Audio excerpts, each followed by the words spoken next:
Давам веднага пример с сериал, който може би някои хора са чували тук. Dexter. Аз съм Антония. Аз съм Ивели. И днес сме се събрали всъщност да говорим за промяната и дали всъщност хората са способни на промяна. Като главната тема е могат хората да се променят и ще има няколко подтеми. Едната е какво всъщност означава промяната и какво я предизвиква? Откъде започва тя? Отвътре или отвън? Може ли човек да се промени не само в навиците си, но и морално, в най-дълбоката си същност? Кое в човек е временно и кое е вечно? Аз съм Антония, ученичка в 10-ти клас в строителната гимназия. Като интереси, като цяло обичам извънкласните дейности, да участвам в различни инициативи, също така през свободното си време обичам да чета и да уча по някакви предмети, не по всички, да. Аз съм Ивели и също съм в 10-ти клас в България. В свободното си време също посещавам, като много обичам да ходя на дебати и също тренирам тенис на кола. Аз съм Антонина, аз също съм в 10-ти клас в Руската гимназия. В свободното си време ходя на актьорско майсторство. Обичам да гледам филми и това е. Аз съм Андрей, ученик от 10-ти клас в строителния техникум. През свободното си време обичам да развия моите умения по техническо чертание, както и да играя. Аз съм Гердана, 9-ти клас, уча испански, обичам да рисувам и тренирам карате.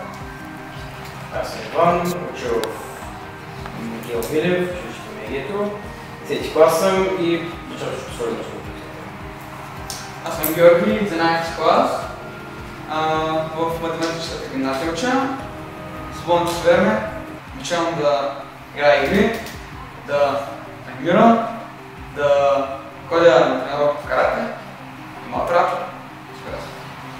Идеята тук е, че е много трудно някой да направи първата крачка и да каже, айде аз ще започна.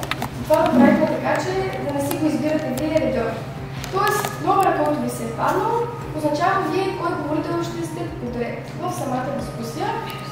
Сега така ще започне първоначално, следствие, ако някой има желание, може пък да започне след това на втората тема, но нека сега да започнем с главната тема, именно могат ли хората да се променят.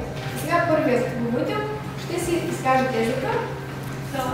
Аз съм първоначален и според мен хората могат да се променят, само че не можеш да промениш човек на сила. Ако човек иска да се промени, той може да намери начин, следователно и действия, чрез които да го постигне. Промяната е не само външна, но и вътрешна, и в желание. Добре. Така, аз съм втори говорител и според мен хората също могат да се променят, просто не е веднага промяната. Тя изисква време, понеже един човек, за да започне да се променя, той трябва да го реализира първо този проблем, който е в себе си и след това да пристъпи към промяната. Добре. Аз съм Треси. Също като Андрей, аз смятам, че промяната е бавен процес. И особено бавна е промяната на фундаментално ниво. Ти можеш да промениш някакви вредни навици.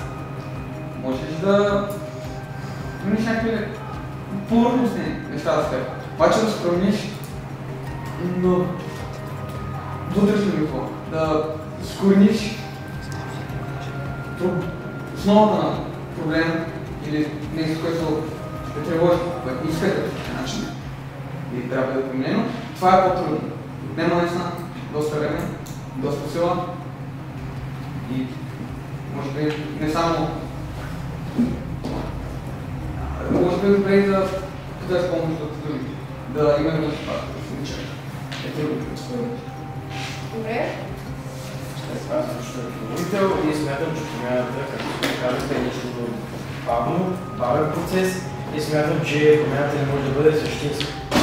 Ти можеш да промениш неща, точно както Гошо каза, като вредни навици или пък да се промениш към по-добро, като почнеш да правиш да си вложиш някакъв полезен навик, но не можеш, например, да промениш характера или природата си. Това просто е заложено в самия теб и няма как да го промениш. Добре. Аз също смятам, че човек това е нещо вътрешно и трябва, според мен, наистина да искаш да се отдалечиш от това, което си бил в момента. Да го искаш наистина да се промениш. Не става толкова лесно, както всички казват. Според мен при промяната това много засяга всъщност нашата воля, нашата така свободна воля, също нашето желание за тази промяна и нашите възможности всъщност. Тук е всъщност въпроса кога точно се постига самата промяна, дали ние успяваме, кога успяваме да се променим наистина и дали просто не караме се едно околните да повярват на десено, че ние сме се към дадени обстоятелства, не сме се променили наистина. И за мен лично човека е една съвкупност от това, което е преживял, от спомените, които е събрал, от чувствата, които е изпитал. И това са много сфери, които просто се сблъскват, стават на парченца и пресявайки ги, ние изваждаме частиците, които са останали.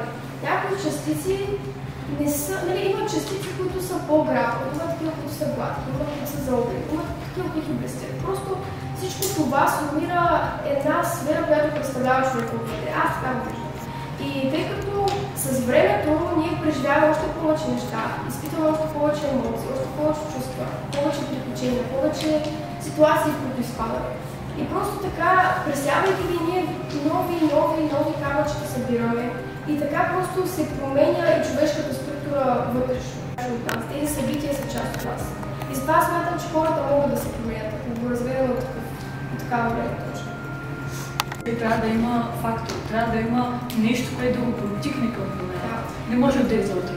Да, аз разбирам. Просто тук по-скоро се фокусирах върху една как се изменя човека с времето. Не толкова, защото другите теми вече влизат по-навътре в промяната, в по-дълбоката промяна. Там също съм събрала тези неща, които предизвикват тази същинска промяна, да се обърнеш до начина на гледане на размисъл, гледната ти точка да се обърне.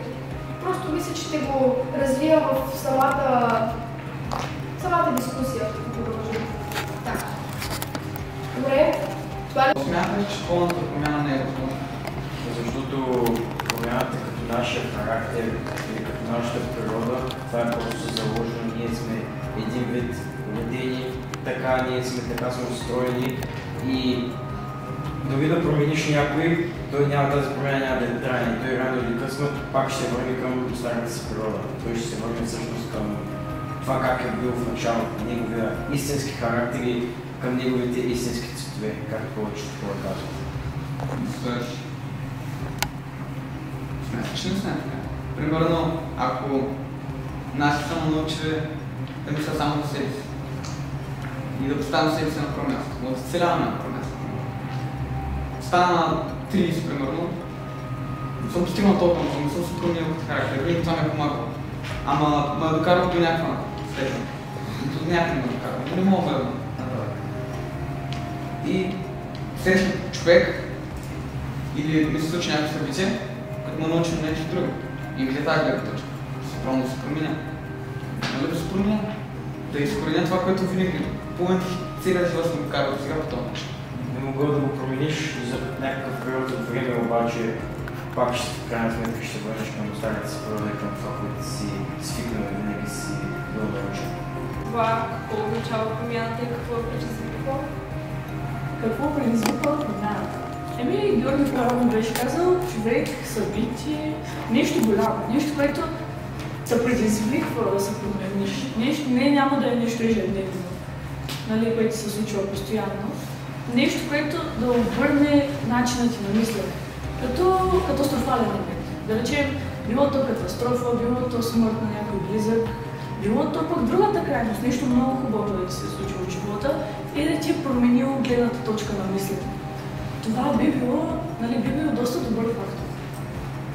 Аз просто да започна да кажа, че не съм забелязал момент, в който човек да не се е променил.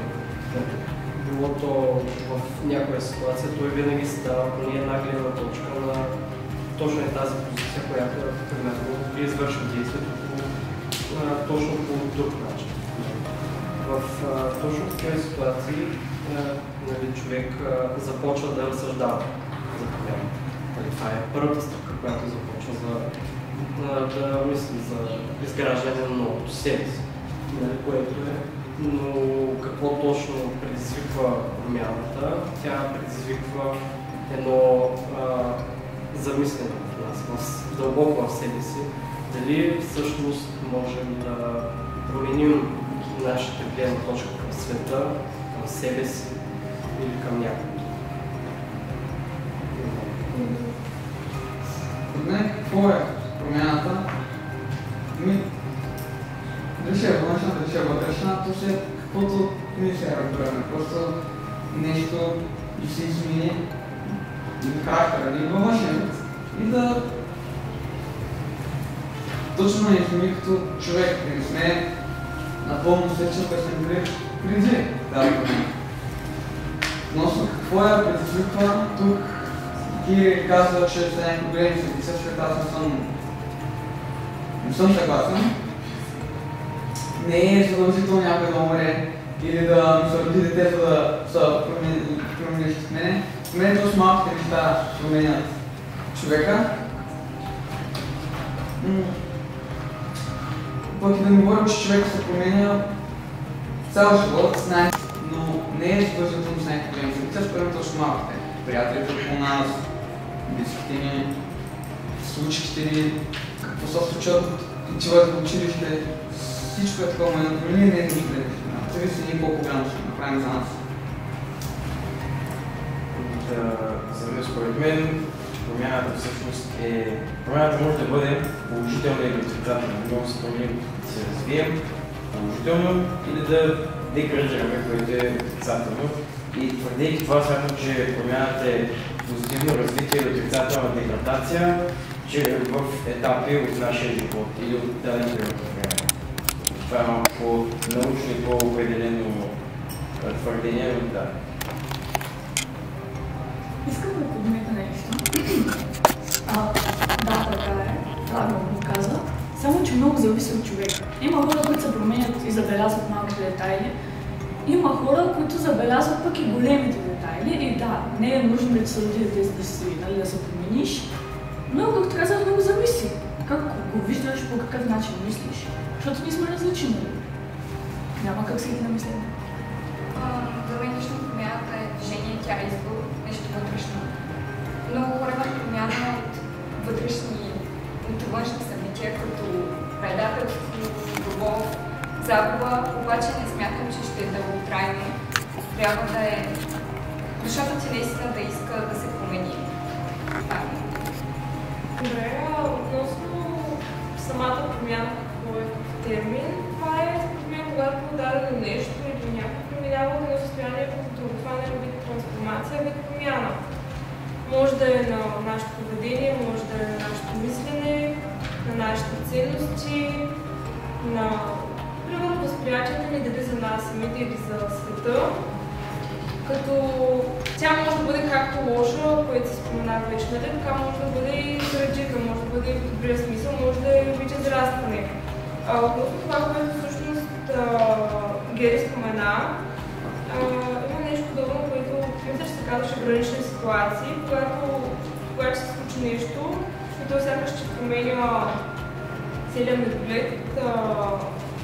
Нали, аз лично не мисля, че това трябва да е нещо голямо, нещо толкова крайно, което да се случи. Това може да е нещо малко, може някой да ти е казал една дума. Нещо минимално, просто според мен зависи това как те ти е повлияло. Защото може много отстрани така погледно тежка загуба да имаш, но да ти повлияят, като някакъв минимален разговор, например, да ти се отрази по много по-тежък начин. Просто това какво предизвиква, има както вътрешни, така и външни фактори. Вътрешните за мен са буквално естествено израстване, когато ние сме придобием това желание, когато ние видим проблема, осъзнаем го и видим, че трябва нещо да се промени. Смисъл не може да продължава по този начин. Нали, или пък вече другото е точно това, за което говорим преди малко, внезапно, когато се случи нещо, което без ние да искаме, то ни предизвика ние да се променим едва ли не. Относно външните, те са вече влиянието на хората около нас, едва ли някакъв начин с тях може да ни помогне ние да пожелавам, защото не винаги е избор самата промяна, според мен тя понякога може да бъде и необходимост. Добре. Сега, какво е значението на думата промяна? Аз си представям, че промяната по-скоро е нещо, което първо трябва да дойде разрушено и след което да строим над него. Един вид първо трябва да... Защото има едно такова вярване, което аз усещам, че всяко нещо си има цена. Тоест, ако ние искаме да променим нещо, ние трябва да дадем нещо в замяна.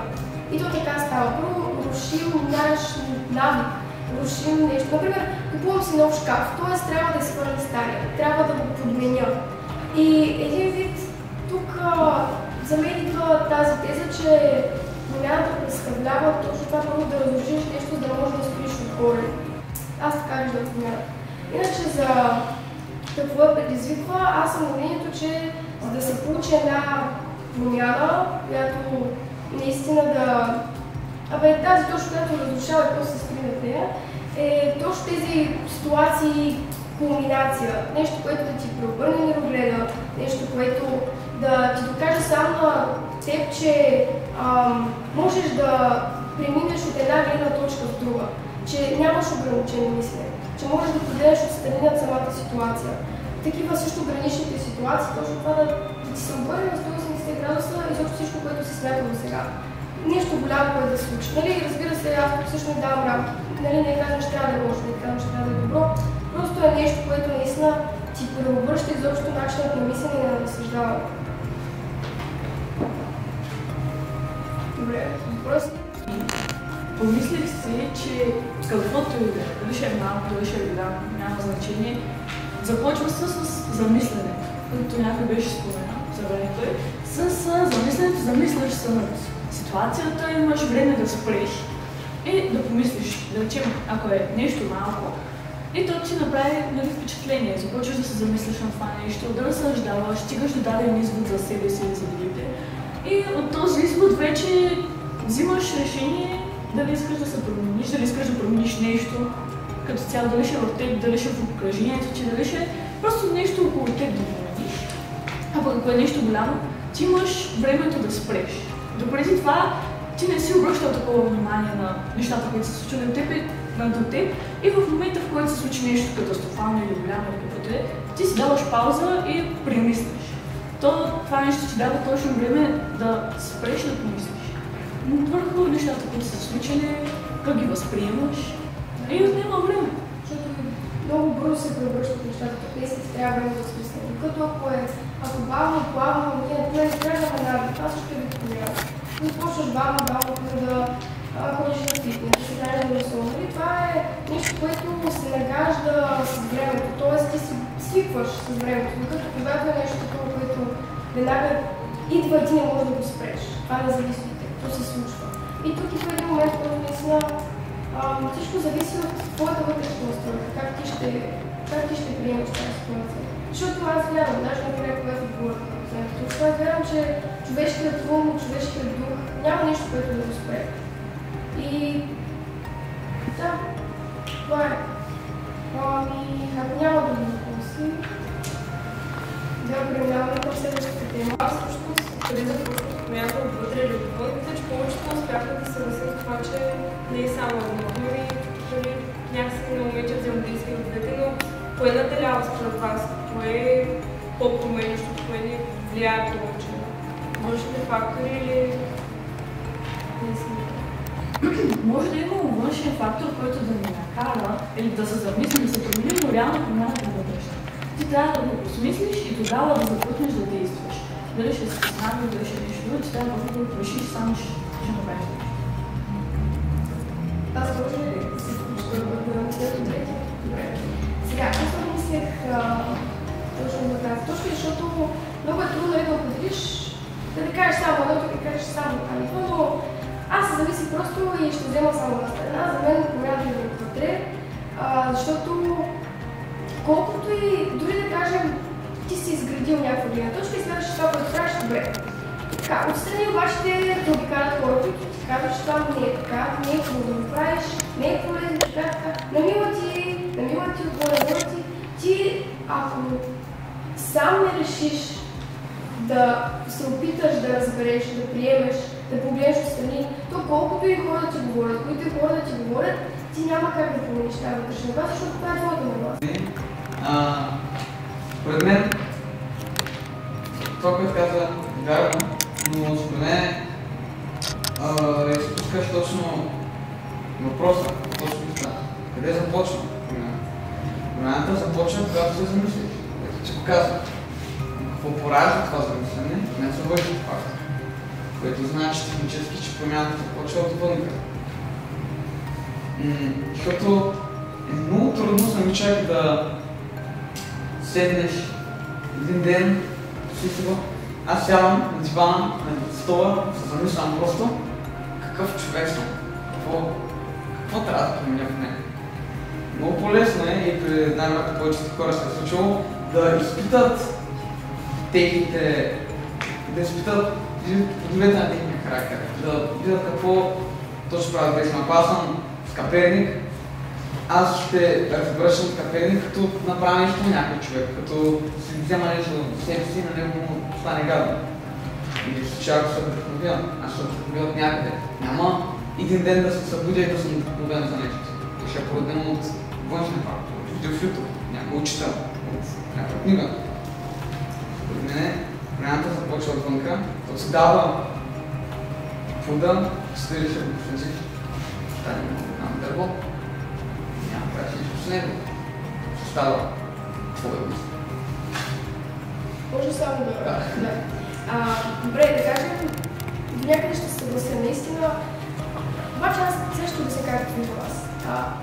Отвън е пространството, което ти дава тия плодове, както ти сега кажеш. Дава ти плодовете, но вътре в теб е тази,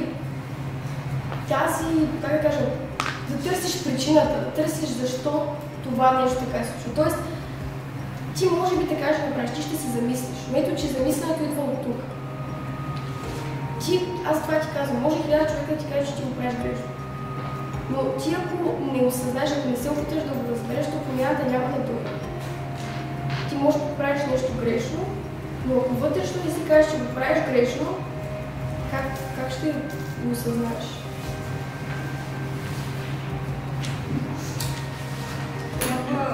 Според мен, да можеш да си признаеш на себе си, че си направил нещо грешно, защото масово хората не виждат проблема в себе си. Те не могат да са направили нещо грешно, че не са постъпили правилно.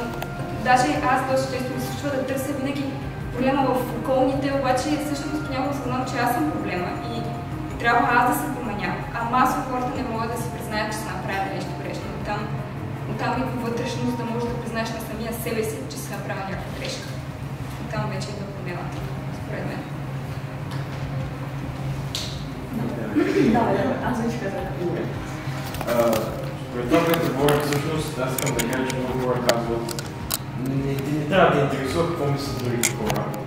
И аз всъщност понякога не смятам, че това е вярно, защото не е напълно така всъщност това, което казват е вярно. Когато някой човек ни каже нещо, особено ако е някой близък, пък дори да не е близък, трябва поне за кратко време да приемем това, което той ни е казал и да го осмислим.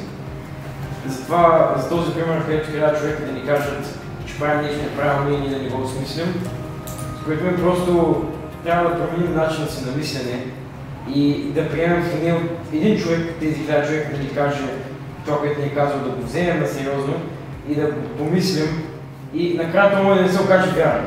Някой може да ни каже нещо невярно, обаче ние ще го осмислили и следващия път може някой да ни каже нещо, което наистина ние правим неправилно, но ние просто сме си казали, той не трябва да ни интересува какво мислят другите хора.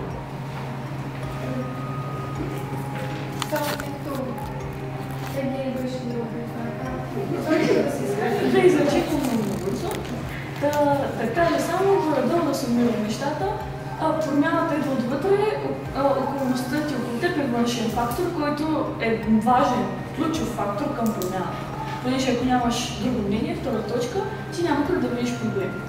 Нали, ти пак можеш, ама много по-лесно е някой да ти помогне да видиш, че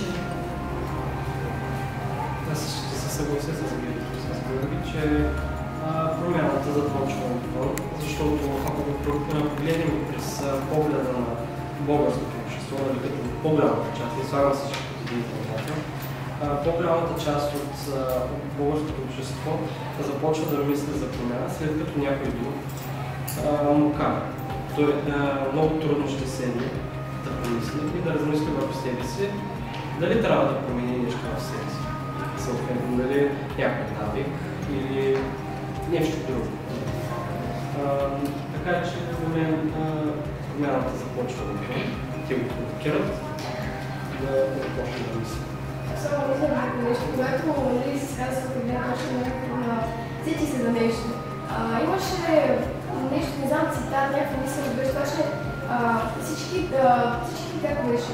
Всички тръгват да спорят за това, че трябва да се оправи държавата, че трябва да се оправи, например, обществото, населението, ценностите, но никой не се вглежда първо в себе си. Защото, нали, оттам идва цялата промяна. Ти за да искаш глобална промяна, ти по себе си трябва да промениш. И хората гледат, нали, нагоре, нататък, но не се вглеждат в себе си. И това също е всеки си сега като говоря за това. Точно защото е по-лесно да гледат надалече, но в себе си да не гледат. Трудно е да си признаеш, когато нещо разрешиш.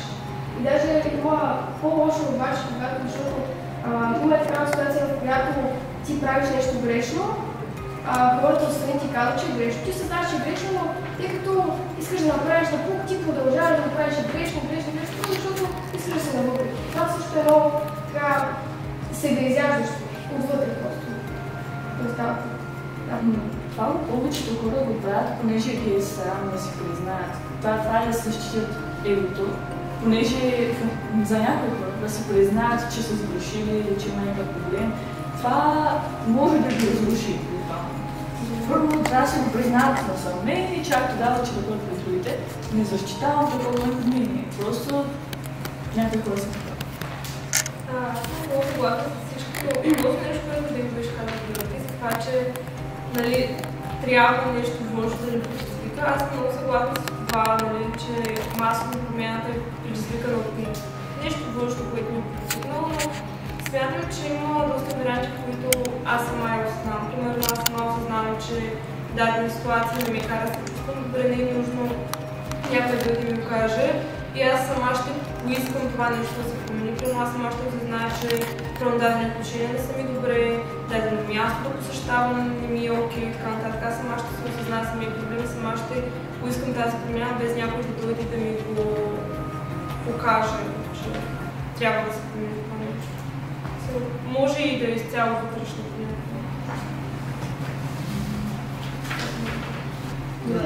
Не, ето малко бърка, че в такива теми всеки път, промяната не всеки път е еднаква. В един случай точно да казва, че няма грешни мнения. Да. Един път едно ще е правилно, друг път друг ще е правилно, няма еднакви промени. В случая едната промяна може да се породи от едно, другата от друго. В спора се ражда истината, дали за това сме се събрали да спорим, да ще различни. Каква е истината, като всичко е истина? Дали като ти казвам истина, всеки са малко общо истина. Няма пътче. Бих да кажа, че истината са много неща, не е едно. То реално може всичко да е истина. Просто, както казах, Георги, различни. Различни истини. Добре, ако няма въпроси, преминаваме към следващата тема. Аз също може ли човек да промени не само своите навици, но и морално в най-дълбоко се също.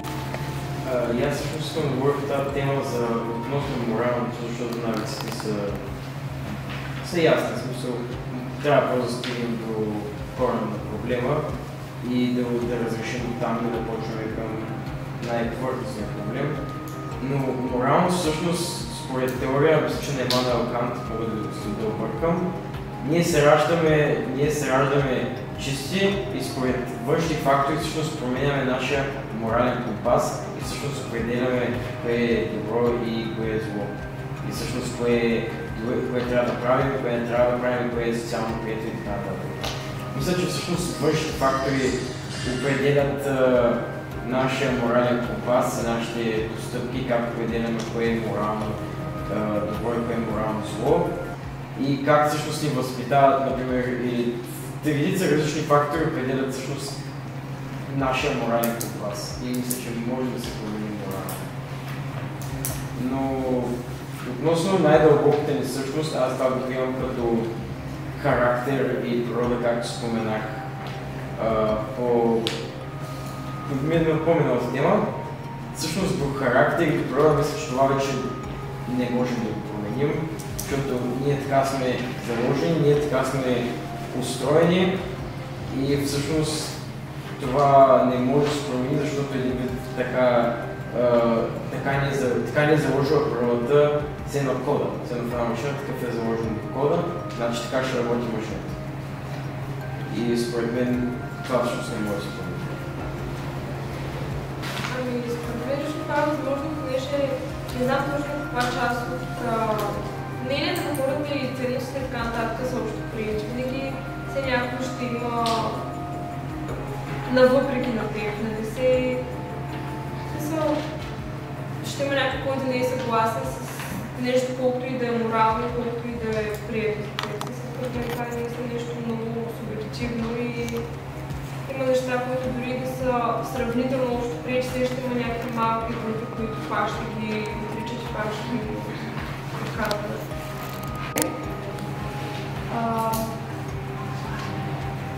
Така, говоря тук вече за дълбочина, нещо не. Сега,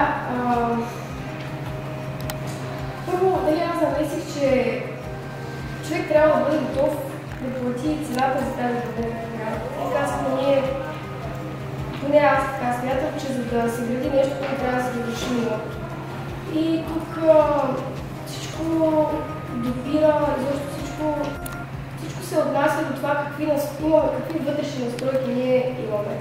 И аз смятам, че човек може да се промени, както моралната на ценностите си. Но всичко това зависи просто от силата на човешкия му ум. Зависи от това каква воля има. Вярвам, че ако някой човек има достатъчно воля, достатъчно желание, може да го направи. Тук, нали, както казахме, това не са морални принципи, които са наследени и то бавно още от малки. Защото ние още от деца, нали, нас ни се казва кое е добре, кое е зле, кое не трябва да се прави, кое трябва да се прави. И в крайна сметка това вече ти е наследено, ти пораствайки, ти вече имаш някакви изградени морални принципи, ценности. Те дали ще са от семейството, дали ще са от религия, традиция, каквото и да е, то се насажда. И ти израстваш и имаш вече тези заложени основи от себе си. И аз това казвам, че промяната е била това да разрушиш това, което вече ти е наслагвано, за да изградиш нещо ново. Просто защото не смятам, просто ще стане един сблъсък, който ще е много от два различни полуса. И мисля, че ще е възможно ти да градиш нещо по положение, че има противоположно. Ще ти е трудно просто да изградиш нещо такова. И аз вярвам просто, че ако човек иска, човек има желанието, има и тази воля, защото волята е важна.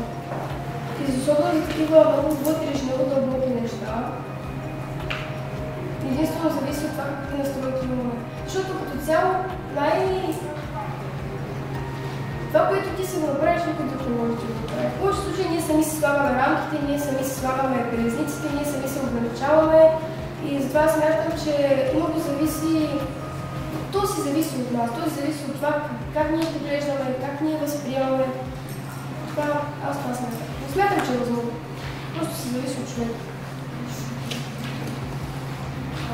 Че моралът се насажда още от доста ранна детска възраст, но се изменя с порастването на човек, с израстването му, с характера му и, както Антония каза, ако имаш силата, ако имаш желанието да го промениш, то се изменя с време. А за най-дълбоката същност на човека е доста труден въпрос, индивидуален е според мен. Бих казала, че можеш да се промениш, но отново е доста трудно. Но животът е толкова хубав, защото винаги можеш да започнеш от начало. Винаги можеш да промениш, винаги можеш да започнеш от нулата, според мен. Така че да, можеш. Сега, след като Андрей за това се сетих за нещо. Понякога има и контрасти между моралната промяна, да речем, между моралната гледна точка.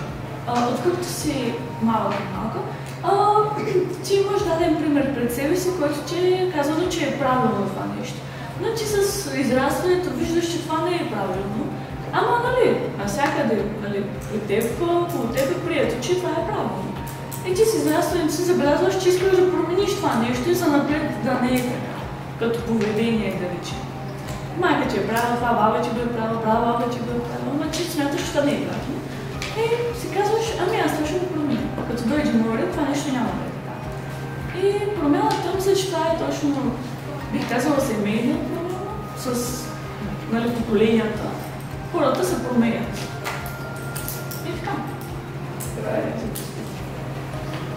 Някой ме въпрос? За мен навиците, както по-рано казахме, са от гледна точка на дисциплина, ако ще не промени. Обикновено казвам 21 месец.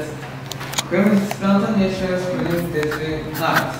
Говорим за това за те по-повърхностни, да си лягаме по-рано, да си губим по-малко времето, такива неща от ежедневието. За нещо по-дълбоко, вече забито в нас, част от нас. Някой по-дълбок най-бит, примерно наркотици. Няма опит, не мога да кажа точно как става, но айде да говорим за морала. Това ти е точно характеристика и с който са арахиш. Не с който постараш, но с който ти си изградил в ранна детска възраст, който се казва в началото. И ако искаме след това ние да го променим, то е много по-трудно. Защо е много по-трудно? Защото ти си научен на едно нещо и си живял толкова време с една идея и веднъж разбираш, че тази идея е грешна. Трябва да е друга. Това е като всеки от вас най-вероятно имал някаква такава ситуация. Айде, примерно сте научили някаква форма по математика, по един начин, използвате на една година. Ама разбирате, че накрая че тази е грешна форма и сте доживали за года една година. И трябва да научите да се отправите. Ама вие като разберете правилната форма, вие ще я бъркате отново и отново. Трябва да се отопите главата, не е така, другото е. И за това има повече време, ще трябва да се практикува новото нещо, накрая не стане нормално. Затова и при морала, ако ще да променим, трябва само дисциплина. Трябва да си, то е важното покажението, защото как казваме промяната, уведи както отвътре, което е дисциплината, така и отвънка, което е окръжението ти, приятели, близки, защото, нали, воля, желание и те са ти вътрешни факти. Това смятам аз спрямо морала и наците. Аз обаче съм питам още нещо. Андрей много добре захвана на тема, може ли чрез промяната защото да те отхвърли? Аз тук се замислих и физически всеки човек е различен, специален сам по себе си, не само това как изглежда, а и по характера, по моралът. И ако променим на основно ниво тези неща, няма ли да един вид ние да сме като нов човек? Или с това, което се казва, като нов човек, защото не съм търпят много време. Мадама, точно може ли човек да отхвърли това добре ли, зле ли? И сигурно сте чули този парадокс с лодката, която всяка година се сменя планата, всяка става друга лодка. В случая, когато ставаш нов човек, ако се променят всички идеали, всички схващания, ти се сърчат човек и се различен. Въпреки че е въпрос, ще кажа, да, ти ставаш различен човек. Въпреки че според мен е почти невъзможно да изкорениш, абсолютно всяка една част от твоето морално изграждане, понеже това наистина, че е много трудно, трябва да имаш някакъв огромен фактор, за да го направиш. Защото ти да стигнеш до там, че да го промениш, това е много, много сложно. И наистина изисква много важно нещо да стане. Но това е доста субективно, понеже да си отхвърлен от обществото. Ами не може да се харесаш на всеки. В момента, в който ти промениш нещо, да речем хората от гетото няма да те харесват. Щом си станал друг. Но пък новото общество ще харесва. Може ти да се харесваш в новото общество, може пък и да не се харесваш там. Няма как да се харесваш на всеки. Понеже хората в нормалното общество не те е харесало или пък няма да те харесва, не знам. Когато си бил в другата крайност. Както беше казала по-рано Вики. Антония, няма въпроси. Няма проблем. Както беше казала по-рано Тони, всичко всяко нещо си има цена, едно за сметка на другото. И според мен няма как и в двете крайности да си харесва. Лично само да кажа нещо. Не мисля, че вие могат да избягат просто много. Аз това, когато си представям на човека, обясних за това как той се вкупност от много преживяване, чувства и така нататък. Промяната просто идва от тук ти да можеш да погледнеш извън вече познатите неща. Тоест да имаш тази способност да погледнеш отстрани. Не мисля, че човек може да забрави това, къде е започнал, къде е тръгнал, и какво е изградил до тогава и какво е смисъл. Но пък и тук идва и още нещо, което искам да кажа. Въпреки че малко може ще повторя на мен, тя беше изразила нещо такова, че всъщност промяната е нещо, което в обществото е много... Не винаги трябва да слушаш противоположно, защото те ще седят, защото си променил, например. Ма ще те седят, защото не си се променил, ще седят, защото си направил това, и ще те седят, защото нищо не си направил. И общо взето накрая всеки си има своя гледна точка. Не е важно толкова много как те вижда обществото като цяло, просто хората, които наистина имат, просто към които ти имаш уважение и наистина си изградил такива връзки, че знаеш, че те ти го казват по-добро. Защото в това наше общество в момента има най-различни хора. И не винаги това, което ни говорят отстрани е правилно, не винаги пък ни помага повече, защото пък може да ни събаря. Но просто за това пък имаме близки хора, които да ни помагат. Кое в човек е временно и кое е вечно, като аз не съм да започна добре. Временно за мен са нашите навици, нашите разбирания за дадени неща, нашите настроения, примерно може да са позициите ни в обществото. Това са, примерно, относно разбиранията за дадени неща, според мен те са доста на моменти лесно променими, когато, примерно аз първо си изпадала в дадена ситуация и си мисля, че попада бих реагирала по даден начин, но попадайки в нея се убеждавам и се променя разбирането и знам, че примерно по по-друг начин стоят нещата. Относно вечните, за мен това нещо е душата, това си не е вечното, което няма как да се промени. И тук малко ще спомена нещо по-странично, ако имаме на нашия темперамент, като не мисля, че има една цялостна промяна, как ние да се променим на 180 градуса. Според мен дори една частичка от нас ще се остане същата, защото ако, примерно, аз съм по-флегматична, по-меланхолична, така по-спокойна личност, мисля, че не знам дали е възможно изобщо да станат тези има такива хора, които са доста по-забързани, доста по-енергични, то това си изцяло до излучване, нали, само че тук темперамента си влияе и поне аз не вярвам в най-цялостната промяна. Притеснения, които имаме, да кажем, в момента. Защото сега ще дам личен. Когато бях в 7 клас, ме беше страх за матурите. Обаче пък завърших и влязам в училище, което наистина исках да вляза. Наистина така. В 8 клас обаче се страхувах, че ще изградя лошо мнение за себе си пред учителите и пък ще започна с много лоши оценки. Обаче пък 8 клас завърших с пълнощи. В 9 клас се страхувах, че ще объркам чертежи, че до 2-3 часа седя там, чертая, правя. Едва свързвам двата края, обаче пък всичко става наред, завърших си, направих си.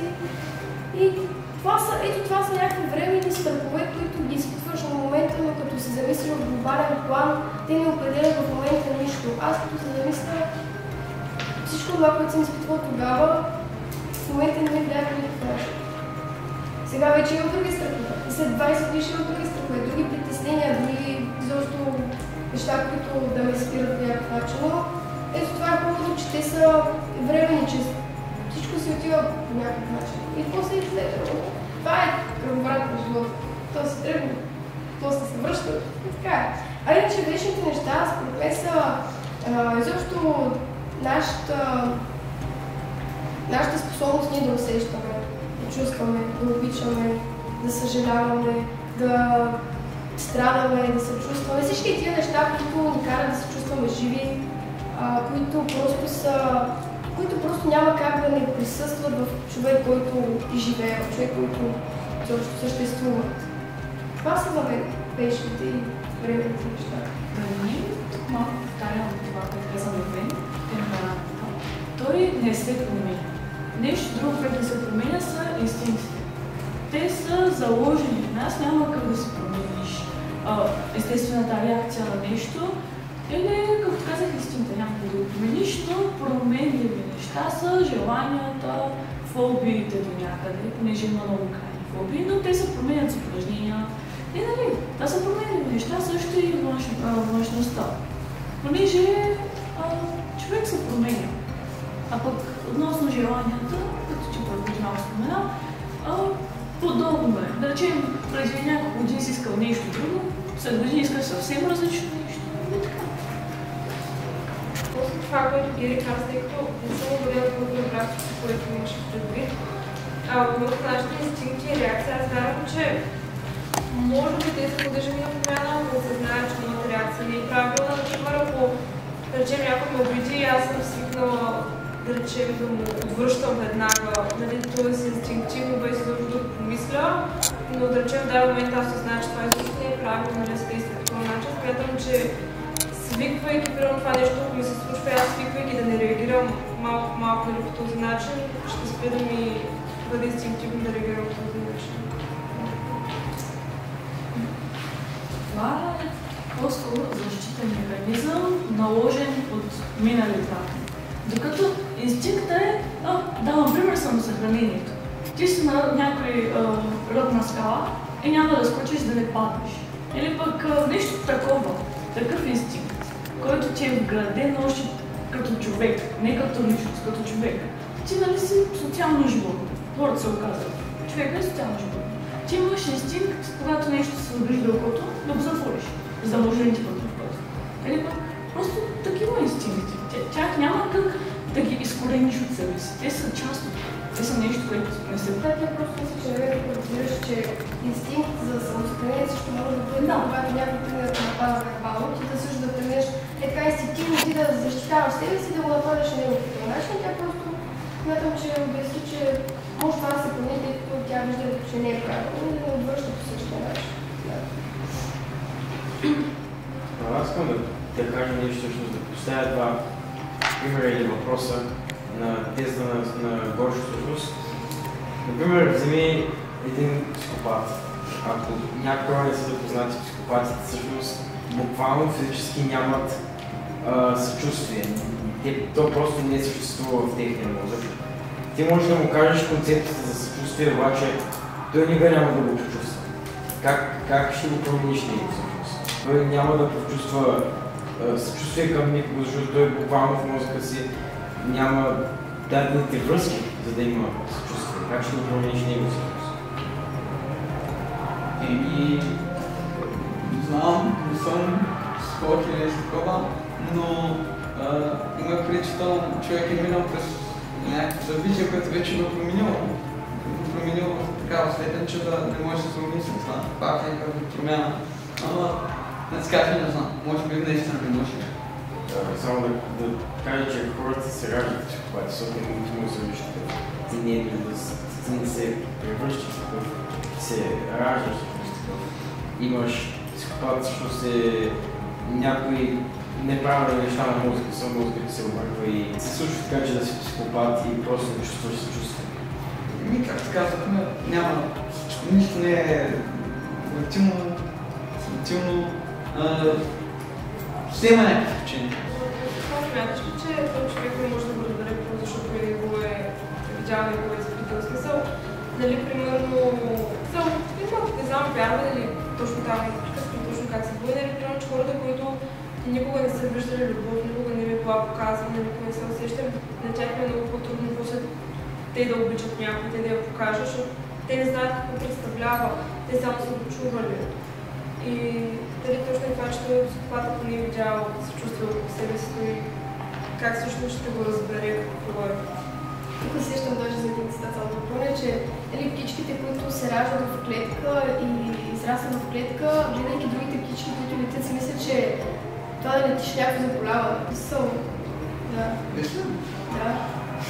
Има такъв цитат, сега не знам да Относно това, нали, всъщност на психопат може да се обясни концепцията на съчувствие. Може да изцяло да му се каже какво е обаче, ако той не премине през това нещо, той всъщност никога няма да премине през това нещо и той никога няма да има дълбочината на съчувствието, никога няма да разбере какво всъщност означава наистина и какво е да го почувстваш, защото той просто няма тази връзка и можеш да направиш неговата кондиция по-добре, но никога не можеш да го изкорениш. Винаги той ще остане такъв и давам веднага пример с сериал, който може би някои хора са чували тук, Декстър.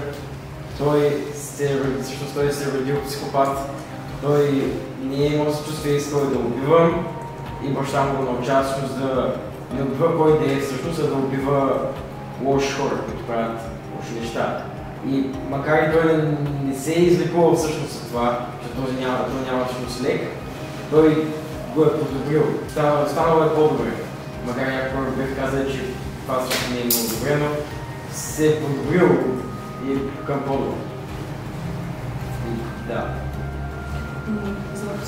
За тях това нещо непознато, те не могат да го възприемат това нещо, понеже, както Иван каза, то не е от мозъка, няма това нещо. Като емоция, те не го усещат изобщо. До някъде е така и в аутистите, не е точно. При тях е доста по-различно. Но имат сходството, че липсват им такива части, важни части в мозъка, специално за емоциите и за възприемането на такива емоции. Следователно, за Декстър подобрил го, но не знам дали психопатите могат да погледнат по този начин, да си мислят, че това, което правят, е грешно. Че те са чудовища, убиват хора. Това не е правилно. Но като нямат емпатия, за тях това е нещо нормално. Как живеят? Те не изгубят са лошо. Се просто цялата част от живота. Викам, как ли го виждат? Просто както ние виждаме, примерно да се задат. Точно концепцията за вярно и грешно е много различна. Понеже винаги има две страни. Лудият човек в психиатричната болница, за него ние сме луди. Няма как да, според мен, няма как да определиш точно нещо, че е грешно или вярно, защото всеки има различна концепция за истината. Да се опитваш да го... да се опитваш да го казваш, за него това ще бъде нещо при нас учени, които суха материя, докато той не го изпита на практика, според мен, той няма да го съзнаде. Съгласна съм, нещо, което не си изпитал, не си го преживял, няма как да го разбереш. Няма пълно зло, няма пълно добро. В злото има малко добро, в доброто има малко зло. Много се радваме, че успяхме така да съберем всички тези хора в тази стая и да колкото можем да си взаимодействаме чрез нашите мнения. Както казахме, тук има грешни, има правилни мнения. Всеки беше добре чул да си говори своето. И вярвам, че хубавото нещо на тези диалози, на тези дискусии е това, че има една промяна в гледната точка, защото сблъсквайки се с толкова много различни неща, ти си взимаш малко от тях. И така има някакъв надграждаш своята гледна точка спрямо какво се сподели и други. Така че аз вярвам, че много добре се премина днешната дискусия. Надявам се на вас да ви е по-интересно. Другия път някой от вас може да участва, ако организираме пак. Така че да, благодарим много. И да ви благодарим, че споделихте времето на участниците и на публиката.